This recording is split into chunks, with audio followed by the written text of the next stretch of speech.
What's going on, everybody? Katie Barrett, Show Up Fitness instructor and personal trainer. I'm going to take you through a full body upper and lower warm up to prepare you for your workout. I will let you know during the warm up why it's important that we're warming up. I'm not going to stand here and bore you talking for 5 minutes, so let's get right to the warm up. We want to make sure to hit all 9 checkpoints: ankle, knee, hip, lumbar, thoracic, cervical, spine, shoulder, elbow, and wrist. All right. So I usually like to start with some small arm circles and get bigger as we go, letting everything kind of loosen up here. You could do 10, you could do 20, just depending on how much you feel like you need to warm up. If you've been sitting still for a while and need a little bit extra warm up, go ahead and throw some extra reps in there. All right, now we're gonna do some side punches. I'm gonna back up so y'all can see, getting the ankle and knee and hip involved by kind of twisting my foot out. Put a little bit extra in it if you want to increase that respiratory rate, which is super important. So we're delivering more oxygenated blood to our body and our muscles. All right, now we're going to do some more arm circles in the reverse direction here. Remember, getting bigger as we go.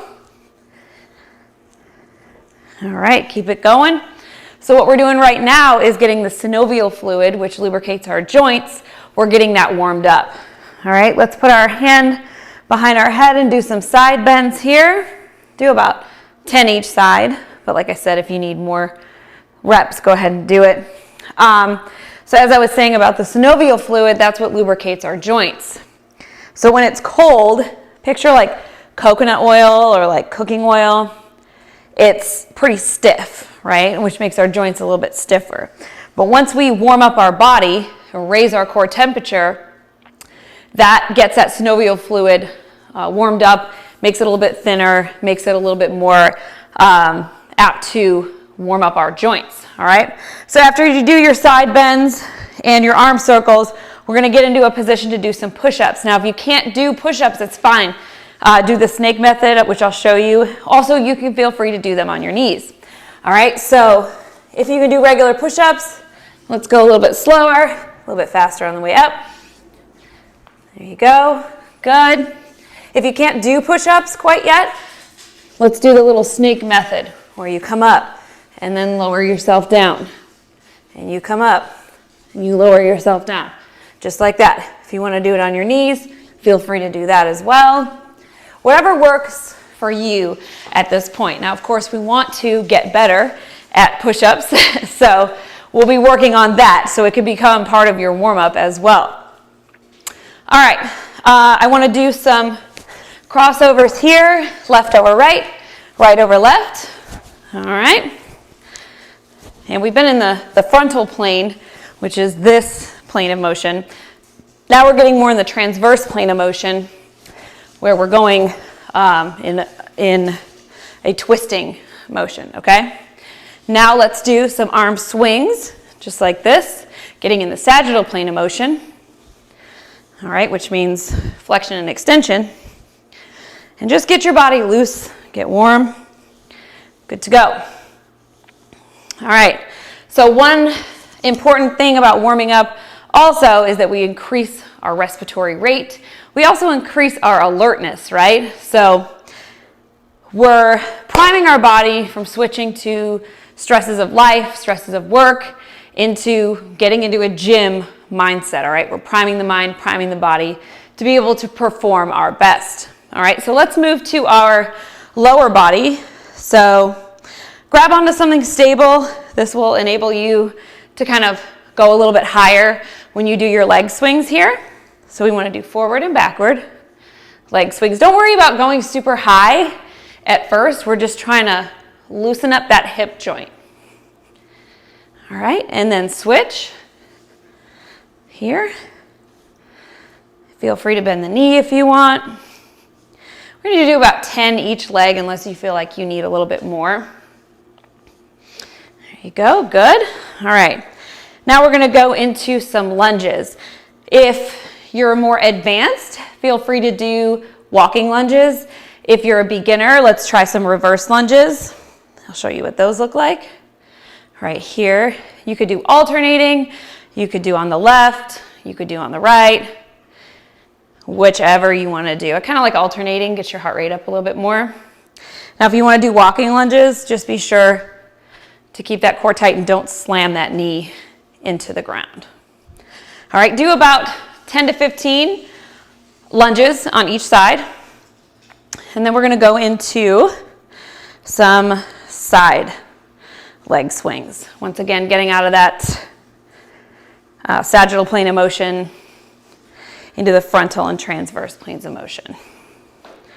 And that's just referring to the actions of our bones, and that determines which plane of motion we're in. So if you want to know more about that, join our anatomy classes, join our programming classes. If you're into becoming a personal trainer, let me know. We'll get you there. If not, let's keep on warming up. All right, so we're going to go into a body weight squat. Hands wherever you want. If you want to put them behind your head, that's fine. If you want to keep them out in front of you, that's fine too. And we're just going to squat. If you notice that your heels are coming off the ground, I'll have another video on mobility, but what we want to do, you can do about 10 to 15 of those.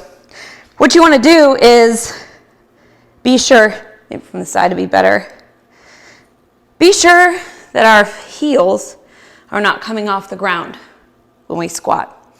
So the goal eventually is to get you mobile enough that you could do a deep squat like so without your heels coming off the ground.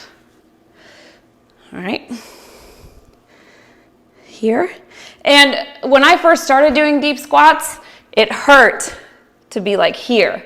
But the more I worked on it, the deeper I was able to go. So that's something you could incorporate into your daily life to help you get a little bit more mobility, is just practice this deep squat position. All right, so now we're gonna go into some side lunges. You could put your hands on your hips, or you could put them on your head and just come over to the side and just do what's within your capability right now. All right, you should feel that really, really, really good adductor stretch. No need to go full ham. And then the same thing on the other side here. Some people like to step out each time. I don't like to do that because I feel like it compromises my form. All right, now we're gonna do some standing peel-ups, flexion to extension. Go. Awesome. And let's do some Spidermans. So we're gonna get down in that push-up position with our hands, or I'm sorry, our wrist under our shoulders, and we're just gonna bring our knee to our elbow. Knee to elbow. Do about 5 to 7 each side.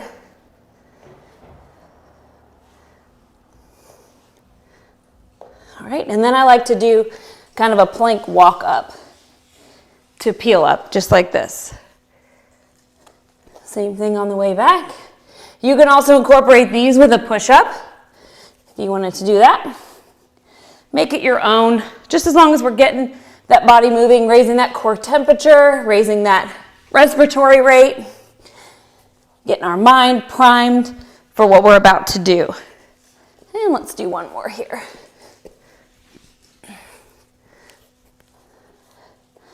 Awesome. If you want to incorporate a couple of ball slams, that's fine. If you want to do some butt kickers, some jumping jacks to really get everything going, awesome.